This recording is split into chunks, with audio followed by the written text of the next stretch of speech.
Hi, Joy Meredith, author of My Last Wishes, and today we're going to go over the FTC's funeral rules. Basically, these are laws that were set up by our government to protect consumers from any kind of fraud in the funeral industry. Now, I'm just going to go over some basic ones today, which I think are the most important, but feel free to go to the FTC's website and they'll get really more in depth in there. You can catch a link to their website at mylastwishesjournal.com, my website, and it'll take you right there. Okay, what are the most important rules you need to know? Well, the first probably is pricing.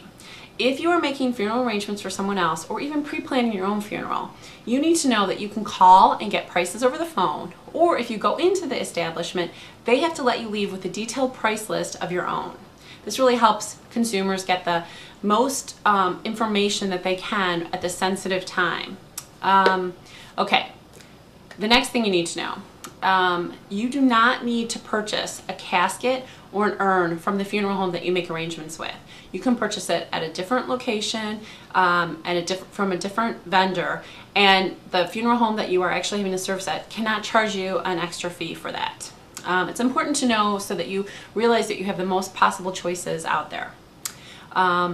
Speaking of prices and caskets, I just also want to mention to you that before you actually go into the, that separate room where they show you the caskets and all the different kinds of arrangements that you can make, they actually have to give you the price list first so that you don't get attached to a certain, one that you see and not be able to afford it. So they need to give you the price list first, then show you the actual items that they can make arrangements for.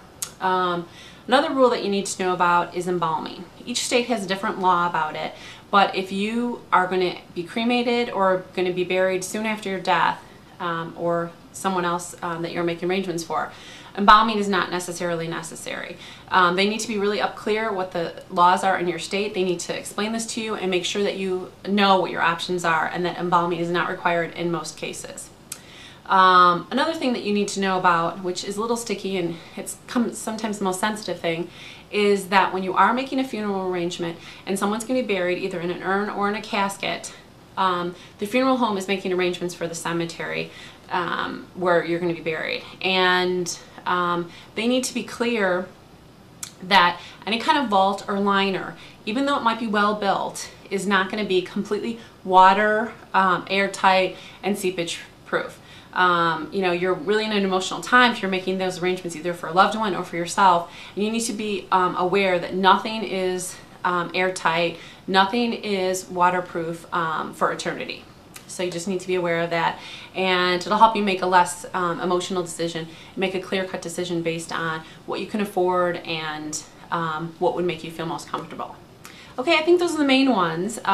They're spelled out on page 88 of My Last Wishes, but again, you can get them a full listing of all the rules at the FTC's website and link to that from mylastwishesjournal.com. Hope that you found this helpful, and I hope you're living an abundant life full of love and laughter and enjoying each and every one of your days. Take care.